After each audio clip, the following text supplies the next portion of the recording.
আসসালামু আলাইকুম। সবাইকে স্বাগত জানাচ্ছি বিডিভিউজে। আপনাদের সঙ্গে আছি আমি সুরভি দিবা।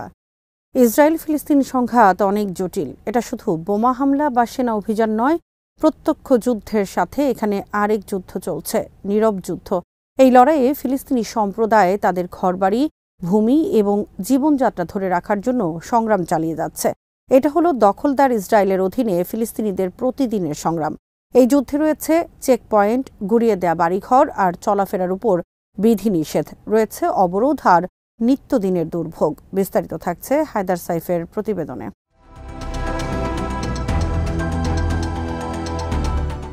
দ্বন্দ্বের শুরু হয়েছে এক শতাব্দীরও আগে। 1800 দশকের শেষ দিকে ইহুদি অভিবাসীরা ফিলিস্তিনি ভূখণ্ডে আসতে শুরু করে। তাদের একটা মাতৃভূমি চায়। সে সময় ফিলিস্তিন ছিল অটোমান শাসকদের অধীনে। প্রথম বিশ্বযুদ্ধের পর এখানে ব্রিটিশ নিয়ন্ত্রণ প্রতিষ্ঠিত হয়। ইহুদি আর ফিলিস্তিনি সবাই তখন সেখানে বাস করছিল, কিন্তু উত্তেজনা বাড়ছিল। ফিলিস্তিনিরা এখানে বহু প্রজন্ম ধরে বাস করে আসছিল, কিন্তু সেই সময় ইহুদিরাও এটাকে তাদের নিজস্ব ভূমি দাবি করতে শুরু করে।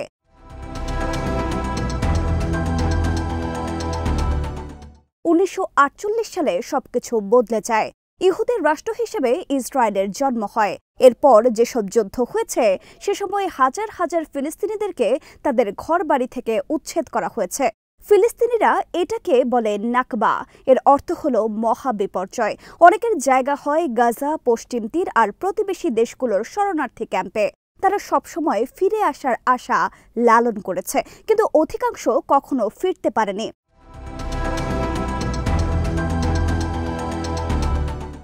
তখন থেকে এই ভূখণ্ডের বেশিরভাগ জায়গা নিয়ন্ত্রণ করছে ইসরায়েল। ফিলিস্তিনিরা পশ্চিম তীর আর গাজাতে বাস করছে, কিন্তু সেখানে তাদের জীবন নিয়ন্ত্রিত হচ্ছে ইসরায়েলের নীতি দ্বারা। তারা কোথায় যেতে পারবে, কি নির্মাণ করতে পারবে, কিভাবে জীবনযাপন করবে, এগুলো সবই নিয়ন্ত্রিত হচ্ছে ইসরায়েলের নীতিতে।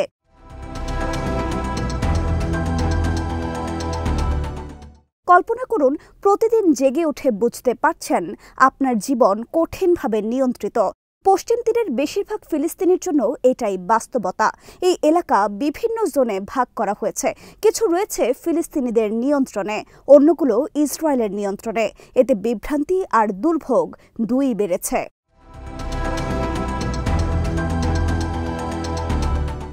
একটা বড় ইস্যু হলো চেকপয়েন্ট। এই চেকপয়েন্ট পার হতে ফিলিস্তিনিদেরকে ঘন্টার পর ঘন্টা অপেক্ষা করতে হয়।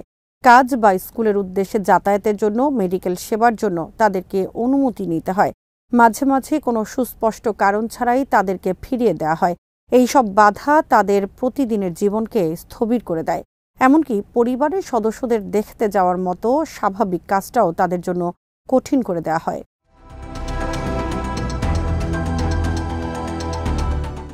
আরেকটি চ্যালেঞ্জ হলো অবৈধ বসতি। ফিলিস্তিনিদের জমির ওপর অবৈধ বসতি গড়ে সেখানে বাস করছে ইসরায়েলিরা। এই অবৈধ বসতি দিন দিন আরও বাড়ছে। ফিলিস্তিনিদের ঘরবাড়ি ও খামারের জায়গা দখল করে তারা অবৈধ বসতি করছে।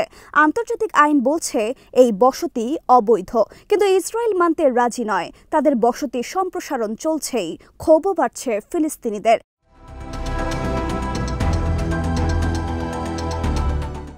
এর সাথে সাথে যোগ হয়েছে ঘরবাড়ি ভেঙে দেওয়ার যন্ত্রণা। ইসরায়েলি কর্তৃপক্ষ মাঝে মাঝে ফিলিস্তিনিদের ঘরবাড়ি ভেঙে দেয়।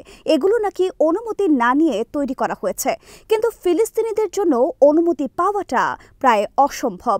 একটা ঘর যখন গুড়িয়ে দেওয়া হয়, তখন ওই পরিবার সবকিছুই হারায়। এটা শুধু একটা ভবন নয়, তাদের ইতিহাস, স্মৃতি সবকিছু হারিয়ে যায়।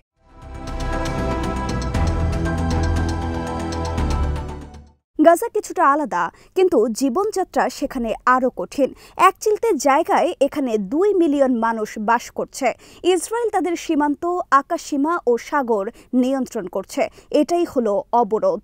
2007 সালে হামাস গাজার নিয়ন্ত্রণ নেবার পর থেকে এটা শুরু করেছে ইসরায়েল। তাদের এই অবরোধের কারণে গাজায় কি ঢুকবে আর কি বের হবে, সবটাই নিয়ন্ত্রণ করে ইসরায়েল।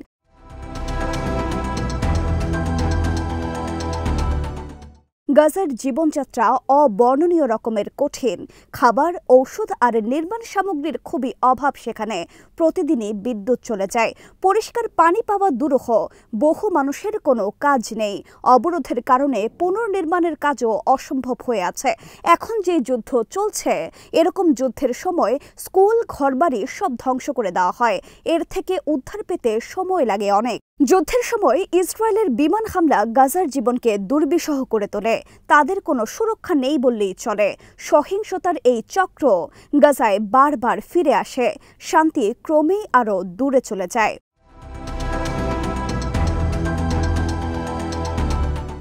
বিশ্বের সব বিবেকবান মানুষই ইসরায়েলের এই আচরণকে বর্ণবাদী হিসেবে উল্লেখ করেছেন।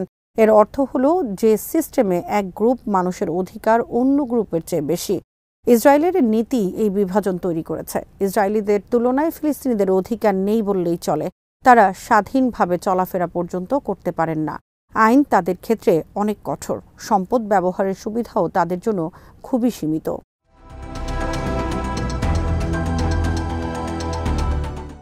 ইসরায়েল সবসময় এইসব অভিযোগ অস্বীকার করতে চায়।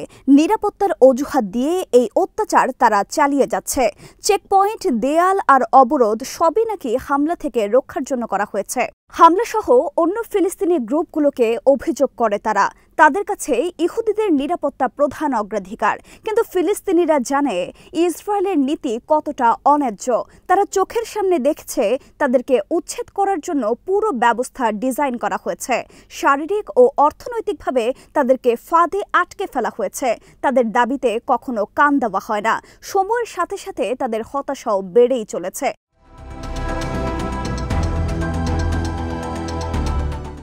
এই সংঘাত শুধু ভূমি বা ইসরায়েলি নীতির মধ্যেই সীমাবদ্ধ নয়, এটা হলো মানুষের অধিকারের প্রশ্ন।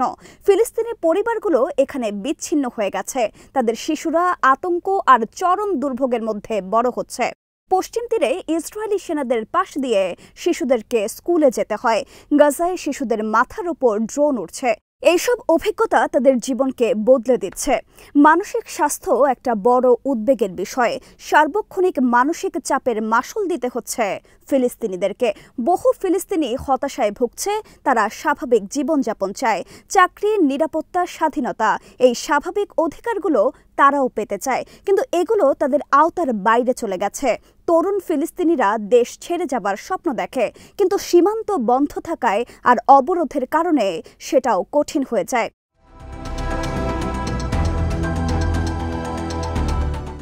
সহিংসতা এই দুর্ভোগকে আরও চরম পর্যায়ে নিয়ে যায়। সংঘাত প্রায়ই ঘটছে। যে কোনো ছুতোয় ইসরায়েলি বাহিনী ফিলিস্তিনিদের ওপর টিয়ার গ্যাস ও গুলি ছোড়ে। ফিলিস্তিনিদের মৃত্যু যেন প্রতিদিনের বিষয়। প্রতিটি মৃত্যু ফিলিস্তিনিদের যন্ত্রণা আর ক্ষোভ আরও বাড়িয়ে দেয়।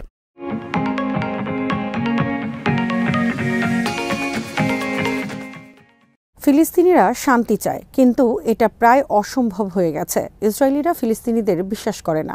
ফিলিস্তিনিরা যা হারিয়েছে তার কোনো সীমা পরিসীমা নেই। নাগবার জন্য ন্যায় বিচার চায় তারা। দখলদারিত্বের অবসান চায়। নিজের আসল বাড়িতে ফিরতে চায় বহু ফিলিস্তিনি।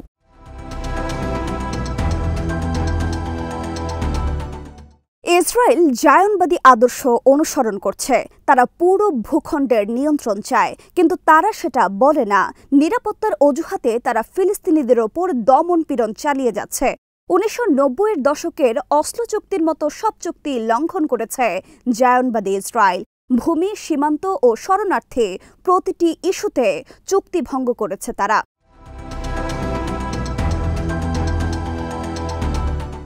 বিশ্ব সবকিছু দেখলেও ফিলিস্তিনিদের সাহায্যে এগিয়ে আসেনি। যুক্তরাষ্ট্র ঘোষণা দিয়ে ইসরায়েলকে সাহায্য করে যাচ্ছে। ফিলিস্তিনিদের সহায়তায় কেউ এগিয়ে আসছে না। ইসরায়েলের আচরণ যে কোনো চুক্তিকে আরও কঠিন করে তুলছে। অন্যদিকে ইসরায়েলের অবৈধ বসতি স্থাপন বেড়েই চলছে। গাজার অবরোধেরও কোনো অবসান হচ্ছে না।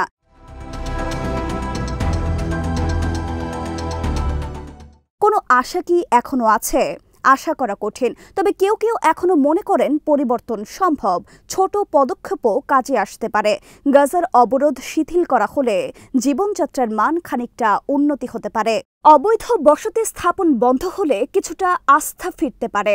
ফিলিস্তিনিদের আরেকটু চলাফেরার স্বাধীনতা আর নির্মাণের অধিকার দিলে উত্তেজনা আরেকটু কমতে পারে।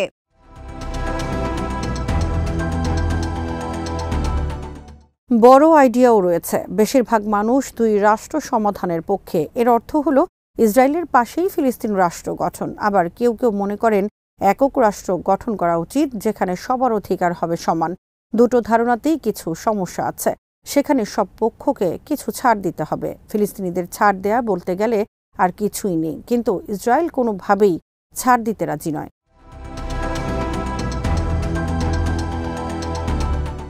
জনগণের মধ্যে প্রচেষ্টাও দরকার।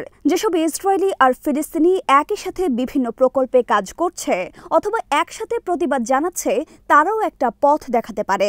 তারা দেখিয়েছে যে সহযোগিতা সম্ভব, কিন্তু এই প্রচেষ্টা খুবই কম আর তাদেরকে বাধার মুখেও পড়তে হয়। আন্তর্জাতিক সম্প্রদায়ের ভূমিকা রাখতে হবে এখানে। সংঘাত এড়িয়ে ন্যায্য আলোচনার জন্য তারা চাপ দিতে পারে। বিধিনিষেধ কমানোর জন্য তারা ইসরায়েলকে চাপ দিতে পারে। ফিলিস্তিনিদের উন্নয়নকে সহায়তা দিতে পারে। অ্যাক্টিভিস্টরাও ভূমিকা রাখতে পারে। বয়কট আর বিক্ষোভের মাধ্যমে সচেতনতা গড়ে উঠবে। বিভিন্ন দেশের সরকারকে তারা পদক্ষেপ নেওয়ার জন্য চাপ দিতে পারে।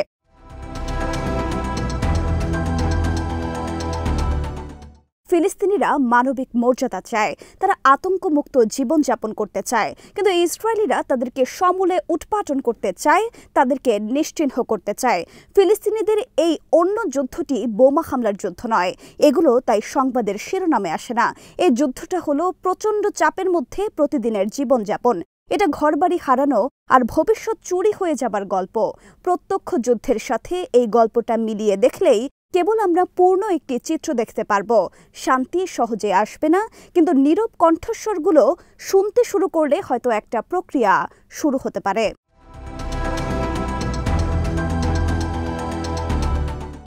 আজ এখানেই শেষ করছি। সবাই ভালো থাকুন, সুস্থ থাকুন আর দেখতে থাকুন বিডিভিউজ। চ্যানেলটি ভালো লাগলে সাবস্ক্রাইব করুন। সংযুক্ত থাকুন আমাদের ফেসবুক পেজে। আল্লাহ হাফেজ।